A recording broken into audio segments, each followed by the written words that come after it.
UCC यानी कि समान नागरिक संहिता। जी हाँ, ये वो कानून है जिसको लेकर काफी वक्त से चर्चा गर्म हो रही है, क्योंकि जिस आधार पर केंद्र सरकार इस पूरे कानून को देश भर में लागू करना चाहती है, उससे कहीं ना कहीं कुछ सामुदायिक दंगे यहाँ पर भड़काने की कोशिशें भी की जा रही हैं। आपको बता दें कि यूसीसी के माध्यम से केंद्र सरकार यहाँ पर देश के हर नागरिकों को हर एक समान अधिकार देना चाहती है जिसके वो हकदार हैं, और जिस लोकतांत्रिक प्रक्रिया में संविधान जो है सर्वोपरि होता है, उसको देखते हुए यहाँ पर यूसीसी लागू करना कहीं ना कहीं बीजेपी अपना सियासी फायदा भी इसमें देख रही है, क्योंकि 2019 के लोकसभा चुनाव से पहले जारी किए गए मैनिफेस्टो में भारतीय जनता पार्टी ने इस बात का जिक्र किया था कि यदि दोबारा से केंद्र में भाजपा की सरकार बनती है तो यूसीसी को हम लागू करने वाले हैं। यानी कि इससे न सिर्फ हिंदू बल्कि मुसलमान, सिख, ईसाई तमाम धर्मों को मानने वाले लोगों को एक साथ एक मंच पर आने का एक समान अधिकार मिलने का अवसर मिलने वाला है। ऐसे में अब असदुद्दीन ओवैसी का बयान आता है कि मुसलमानों को टारगेट किया जा रहा है, यानी कि मुसलमानों से उनके पर्सनल लॉ जो खुद के कानून है, इस्लाम के जो तमाम जो खुद के कानून है, उनसे उनको वंचित रखा जा रहा है, और ऐसे में उनके ऊपर कहीं ना कहीं थोपने का काम कर रही है भारतीय जनता पार्टी की केंद्र सरकार। इसी मुद्दे पर सवाल लेंगे हमारे सहयोगी अक्षय हमारे साथ मौजूद हैं। अक्षय, आपका बहुत बहुत स्वागत है।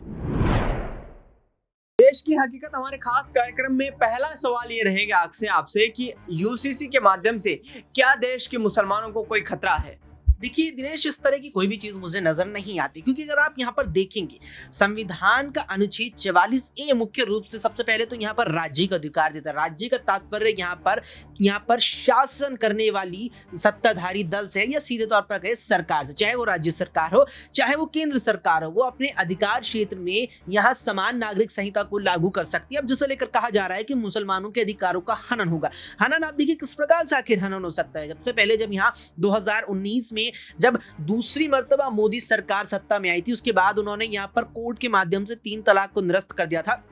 तो देखिए 3 तलाक को जिस प्रकार से निरस्त किया गया था, 3 तलाक को एक प्रकार से पूरी तरह से खत्म यहां पर कर दिया था सरकार ने, तो उससे वाकई में मुस्लिम महिलाओं को देश में और भी ज्यादा सशक्तिकरण मिला है। यहां महिला सशक्तिकरण हुआ है वाकई में मुस्लिम महिलाओं को, जिस तरह से 3 तलाक को खत्म किया गया। अब आप ये देखिए कि यहाँ पर समान नागरिकता, सबसे पहले अगर हम यहाँ पर जो मुसलमानों को लेकर के बात कही जा रही है, उसमें अगर हम यहाँ पर शादी का लेकर जिक्र किए, आमतौर पर यहाँ देखने को मिलता है, हालांकि केवल मुस्लिम समाज में ही नहीं, देश के कई समाज में देखने को मिलता है कि एक शादी होने के बावजूद कई यहाँ पर ऐसे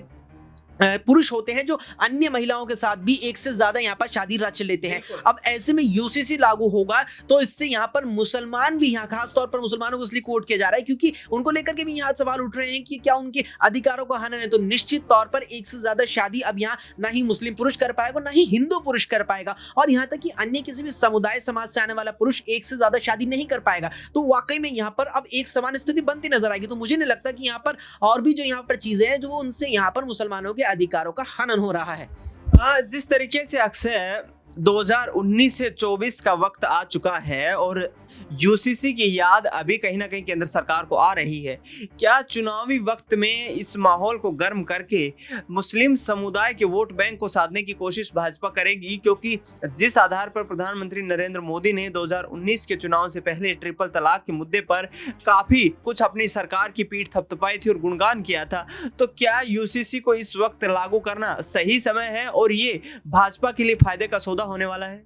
देखिए दिनेश, यहाँ पर जो आपका सवाल है उसको अगर मैं इस तरह से जवाब दूं कि जो मुस्लिम समाज है वो यूसीसी को सरकार के नजरिए से नहीं देखेगा, वो विपक्ष के नजरिए से ज्यादा यहाँ पर देखेगा। ज्यादा संभावना विपक्ष के नजरिए से देखने की है। ऐसे में यहाँ जो यूसीसी का मुद्दा 24 के आम चुनावों से पहले केंद्र सरकार ने उठाया, या कहीं कि केंद्र सरकार ने राज्य स्तर पर उत्तराखंड को आधार बना करके उठवाया है, उसका यहाँ पर मुख्य रूप से फायदा उसे हिंदू वोट बैंक को और भी ज्यादा अपनी तरफ खींचने में मिलेगा, अपेक्षा अगर यहाँ पर करें मुस्लिम वोट बैंक की। यानी कि यूसीसी का मुद्दा यहाँ पर भारतीय जनता पार्टी को हिंदू समुदाय का वोट पाने में और भी ज्यादा मददगार साबित करेगा, जबकि यहाँ पर मुस्लिम समुदाय की, क्योंकि मुस्लिम समुदाय के सामने यूसीसी को विपक्ष इस तरीके से पेश कर रहा है कि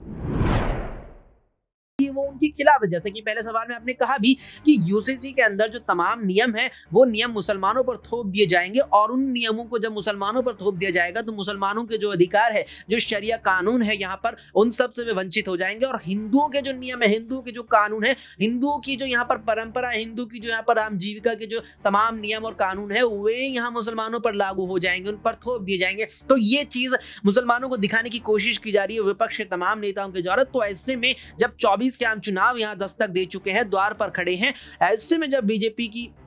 सरकार ने इसे लागू करने के लिए वक्त चुना है, तो ये बीजेपी के लिए जो हिंदू वोट बैंक है उसको अपनी तरफ खींचने में और भी ज्यादा मददगार साबित होगा। अपेक्षा करें मुस्लिम वोट बैंक की। लेकिन अक्सर कहीं ना कहीं जो है सांप्रदायिकता तो बढ़ेगी नहीं इससे। आप कह रहे हैं कि हिंदू वोट बैंक जो है और भी ज्यादा सशक्त होकर के भारतीय जनता पार्टी की तरफ आकर्षित होगा, तो इससे कहीं ना कहीं धार्मिक मुद्दे को यहाँ पर उठाए जाने की तो कोशिश की जा रही है ना सरकार की तरफ से, चाहे वो यूसीसी का माध्यम हो या फिर पिछले वक्त में जैसे हमने 3 तलाक का मुद्दा देखा था। देखिए, इस पर अगर ये चीज देखी जाए तो 1947 माफ कीजिएगा, जब देश आजाद हुआ, उसके बाद जब 1949 में जाकर के देश का संविधान लागू हुआ, तमाम अनुच्छेद, तमाम धाराएं, तमाम यहाँ पर आर्टिकल्स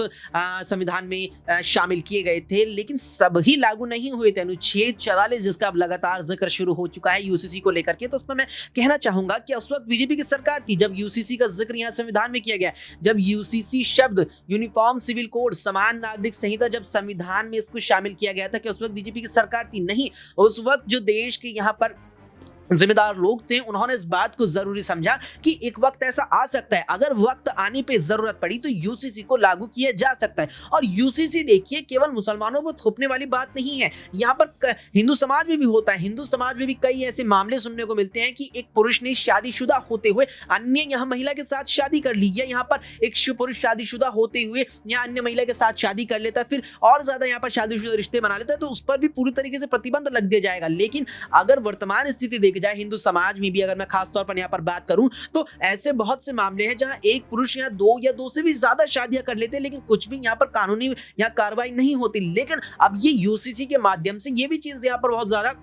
उनके लिए चिंताजनक बन जाएंगे। इसके अलावा आप देखिए यहाँ पर कि लिव इन रिलेशनशिप, बाकायदा यूसीसी में तमाम यहाँ पर पॉइंट्स लिव इन रिलेशनशिप को लेकर के शामिल किए गए हैं। तमाम ऐसे यहाँ मामले सामने आए हैं कि लिव इन में रहने के बाद यहाँ पर गर्लफ्रेंड बॉयफ्रेंड कैसे तमाम किस्से आए कि एक दूसरे ने एक दूसरे का मर्डर कर दिया, इस तरह की तमाम किस्से हाल फिलहाल में सामने आए। तो ऐसे में उसको लेकर के सख्त कानून है। तो धर्म के चश्मे से इसे मुझे लगता है कि दिखाया जा रहा है, लेकिन ये वाकई में समानता जो है लोगों में एक आगे लेकर के पेश करेगा, और यहाँ पर जो कानून होंगे वो एक समान होंगे। यहाँ पर धर्म के आधार पर कानूनों के साथ यहाँ पर बदलाव नहीं होगा। बिल्कुल, यहाँ पर अक्षय ने काफी विस्तृत दृष्टि से समझाया कि किस तरीके से आने वाले वक्त में यूसीसी की जरूरत जो पड़ने वाली थी वो और भी ज्यादा महत्वपूर्ण हो जाएगी, क्योंकि तमाम जो है जो रिश्ते नाते हैं उन पर भी काफी इसका असर देखने को मिलेगा, और इसको धर्म के चश्मे से नहीं देखा जाना चाहिए। इस पूरे मामले पर आप क्या समझते हैं कमेंट बॉक्स में जरूर बताइए। अक्षय, आप हमारे साथ जुड़े, आपका बहुत बहुत धन्यवाद। देश दुनिया की तमाम बड़ी खबरों के लिए आप देखते रहिए नेक्स्ट 9 न्यूज।